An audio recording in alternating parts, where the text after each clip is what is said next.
मेरे दोस्तों, सबसे बड़ा अपडेट ये है कि हिजबुल्लाह के हेडक्वार्टर पर आखिरकार इजराइल ने हमला कर दिया है। यह हमला बड़ा है। जी हाँ, जैसा जैसा गुस्सा दिखा रहा है ईरान कि लेबनान पर इजराइल हमला बंद करे, वैसा वैसा आप महसूस कर रहे हैं और देख रहे हैं कि इजराइल लेबनान पर और बड़े हमले कर रहा है।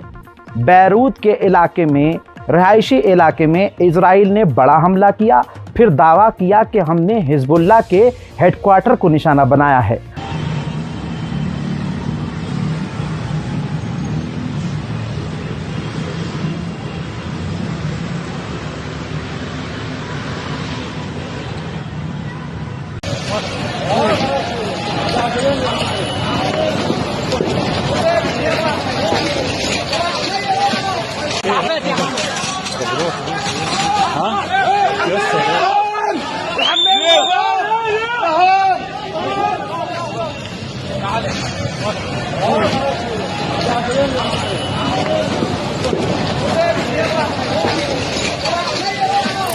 मेरे दोस्तों, ये जो हमला किया है इजराइल ने, 3 मिसाइलें लेबनान के 3 घरों पर, 2 से 3 घरों पर हमला करते हुए दावा किया कि हमने हिजबुल्लाह के हेडक्वार्टर को निशाना बनाया है। अब आगे का अपडेट यह है कि ईरान हाई लेवल पर इस मुद्दे पर इस वक्त मीटिंग शुरू कर चुका है। वहीं पाकिस्तान के इंटीरियर मिनिस्टर ने ईरान पहुंचकर ईरान के विदेश मंत्री अब्बास आरागची को अमेरिका का मैसेज पहुंचाया है। ये डील का ऑफर भी हो सकता है, कुछ नेगोशिएशन भी हो सकती है, लेकिन अभी खुलकर बात सामने नहीं आई है। दोस्तों, ठीक इसी के बाद डोनाल्ड ट्रंप का बयान आया। डोनाल्ड ट्रंप ने कहा कि ईरान राजी हो गया है कि वो न्यूक्लियर नहीं बनाएगा। अब आप सभी को पता है, इसमें कोई नई बात नहीं है। ईरान हमेशा से कहता आया है कि हम परमाणु नहीं बनाएंगे। एक बार फिर से गुलाबी सुअर ने ईरान के सुप्रीम लीडर मुश्तबा खामनाई की तारीफ की।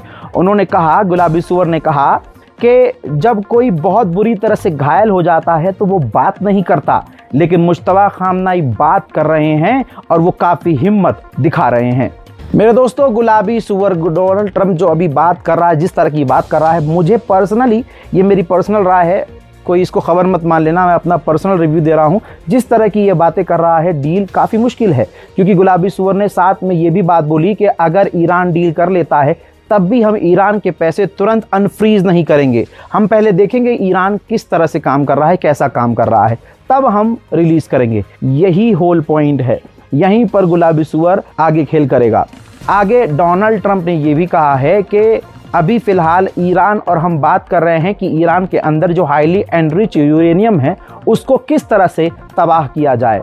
सोचिए, यही डोनाल्ड ट्रंप कुछ वक्त पहले, महीने भर से ये चीखता आया है कि हमने ईरान का यूरेनियम तबाह कर दिया है, और अब कह रहा है कि हम ईरान से ही बात कर रहे हैं कि दोनों मिलकर ईरान का एनरिच यूरेनियम किस तरह से तबाह करें। अमेरिका जहां जहां कदम रखता है बर्बाद कर देता है। डोनाल्ड ट्रंप तेल का इतना भूखा है। असल में क्यूबा पर वो 100% हमला करेगा, क्योंकि उसने वेनेजुएला पर हमला किया और पूरे देश पर कब्जा कर लिया। फिर उसने सोचा कि उसका कॉन्फिडेंस ओवर कॉन्फिडेंस में तब्दील हुआ और फिर उसने ईरान पर हमला कर दिया। उसने सोचा ईरान में हम घुस तो नहीं सकते, ईरान के सुप्रीम लीडर को मार देते हैं, सरकार गिर जाएगी। लेकिन ऐसा कुछ नहीं हुआ।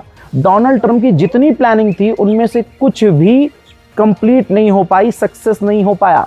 अब सारी दुनिया में जब बेइज्जती डोनाल्ड ट्रंप की हो गई तो अब वो क्यूबा को धमकी देने लगा। हालात अब ये हो गए हैं कि क्यूबा अपने सिविलियंस को हथियार बांट रहा है और हथियार चलाने की ट्रेनिंग दे रहा है, क्योंकि क्यूबा की गवर्नमेंट का मानना अब ये है कि अमेरिका क्यूबा पर हमला ज़रूर करेगा। तो वहाँ के सिविलियंस अपनी धरती, अपनी ज़मीन, अपने मुल्क को बचाने के लिए हथियार उठा रहे हैं। उधर नेतन्याहू ने बयान दिया और नेतन्याहू ने कहा कि हम हमास का दम घोट रहे हैं, हम हमास को धकेल रहे हैं। गाज़ा पर 60% हम अभी कब्जा कर चुके हैं और हमने आदेश दिया है बहुत जल्द 70% गाज़ा पर हम कब्जा कर लेंगे। एक फिलिस्तीनी नौजवान ने इजराइल के अंदर अंधाधुंध गोलीबारी की, जिसमें एक इजरायली की मौत हुई और 5 इजरायली घायल हो गए, जिसके बाद आईडीएफ ने पलट कर वार किया और उस फिलिस्तीनी नौजवान को उसी वक्त गोली मारकर कत्ल कर दिया। दोस्तों, अब आईडीएफ को इजराइल ट्रेनिंग दे रहा है कि किस तरह से आप अपने सोशल मीडिया का इस्तेमाल करके जो इजराइल की बेकारी हुई है, बदनामी हुई है, पब्लिक ओपिनियन चेंज कर सके। किस तरह से सोशल मीडिया पर क्या चीज़ पोस्ट करनी है, क्या नहीं पोस्ट करनी, अगर पोस्ट करना है तो उस पर लिखना क्या है, आपको बयान किस तरह से देने हैं जिससे हमारा आतंकवाद दुनिया के सामने ना आ सके और हमारा आतंक दुनिया को इंसानियत लगे। वहीं जब आप इस खबर को देख रहे हैं तो ब्रेकिंग न्यूज़ के तौर पर एक और वीडियो आपको दिखाऊंगा। भारत और बांग्लादेश के बॉर्डर पर तनाव बढ़ गया है। आपके सामने वीडियो है। मधुरेंद्र कुमार पत्रकार बता रहे हैं कि रिपोर्ट यह है कि बीएसएफ ने 17 बांग्लादेशी घुसपैठियों को बांग्लादेश के नावगांव के सेंटर के रास्ते पर वापस भेजने की कोशिश की। यानी घुसपैठ हो रही थी, बांग्लादेश के जो लोग हैं वो भारत में घुसने की कोशिश कर रहे थे। इस दौरान बांग्लादेश के बॉर्डर गार्ड बीजीबी ने बड़ी संख्या में स्थानीय लोगों को सीमा पर इकट्ठा करके बीएसएफ की कार्रवाई का विरोध किया। रिपोर्ट के मुताबिक बीजीबी ने कथित तौर पर इन व्यक्तियों को वापस लेने से इनकार करते हुए कहा कि वो बांग्लादेशी नागरिक नहीं हैं। यानी भारत कह रहा है कि ये बांग्लादेशी हैं, बांग्लादेश कह रहा है कि ये बांग्लादेशी नहीं है। अब वो बेचारे बफर जोन में फंस जाएंगे। उधर पाकिस्तान के इलाके में भी तनाव बढ़ चुका है। गिलगित बल्टिस्तान के इलाके में एक एरिया पड़ता है जिसका नाम स्कर्दू है। वहाँ के जो पाकिस्तानी अवाम है, पाकिस्तानी फ़ौज से परेशान हैं। वहाँ किसी को भी गोली मार दी जाती है, पाकिस्तान की फ़ौज किसी को भी गिरफ्तार कर लेती है और जुल्म हद से ज़्यादा करती है। आपकी स्क्रीन पर इस वीडियो को देखिए। पाकिस्तान के ख़िलाफ़ नाराज़गी इतनी ज़्यादा बढ़ चुकी है गिलगित बल्टिस्तान में कि स्कर्दू में तनाव बढ़ गया है। खबर सामने आई है कि इमामिया जामिया मस्जिद में आयोजित एक सभा के दौरान सैयद मजहर मूसवी और उनके साथ बड़ी संख्या में स्थानीय लोगों ने शहर में पाकिस्तान सेना की भारी तैनाती का विरोध किया है। प्रदर्शनकारियों ने मांग की है कि सेना को शहरी इलाकों से हटाकर बॉर्डर के इलाकों में जाना चाहिए और बॉर्डर पर ध्यान देना चाहिए। स्थानीय लोगों ने इल्ज़ाम लगाया है कि नागरिकों के साथ उत्पीड़न, हस्तक्षेप जारी है, तो सेना को स्कर्दू से बाहर निकालने के लिए अब आंदोलन तेज किया जाएगा। हम नहीं चाहते सख्ती करें, हम नहीं चाहते ना हमारा न किसी और का खून बहे, हम नहीं चाहते। हम खुद करते हैं मालूम हुआ कि रमजान में या किसी बंदे खुदा के साथ ज्यादती न हो, कोई थोड़ी देर के लिए शहरी से लागू न रह जाए, कोई शहरी से लागू न रह जाए। ये नेटवर्क इसलिए भी जरूरी है।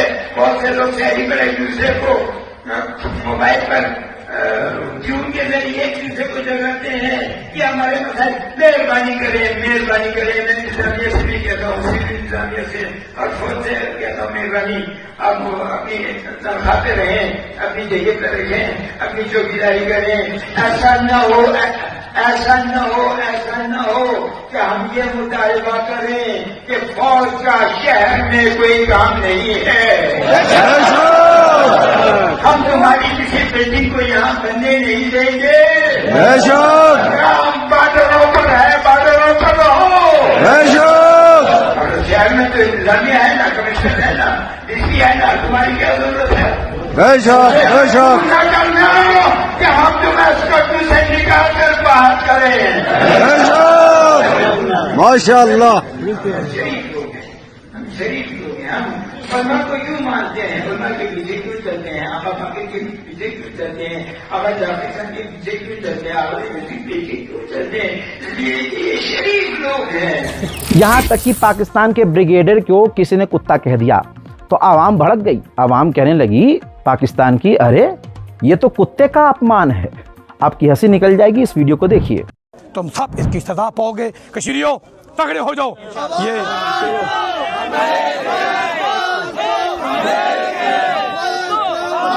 खुदा की कसम, खुदा की कसम, अगर हम यहाँ न होते। ब्रिगेडियर भाई को कुत्ता कहना कुत्ते की तौहीन है। ब्रिगेडियर भाई को कुत्ता कहना कुत्ते की तौहीन है। अहमद रांझा को कुत्ता कहना कुत्ते की तौहीन है। हजरात, पीओके में इतना ज़्यादा तनाव बढ़ गया है। ज़रा इस वीडियो को देखिए। दोस्तों, पाकिस्तान के ही खिलाफ बवाल शुरू हो चुका है। रिपोर्ट इस तरह से आ रही है कि आज़ाद पट्टन बॉर्डर पॉइंट जो पाकिस्तान और पाकिस्तान के अधिकृत जम्मू कश्मीर को जोड़ता है, स्थानीय लोगों द्वारा पूरी तरह से बंद कर दिया है।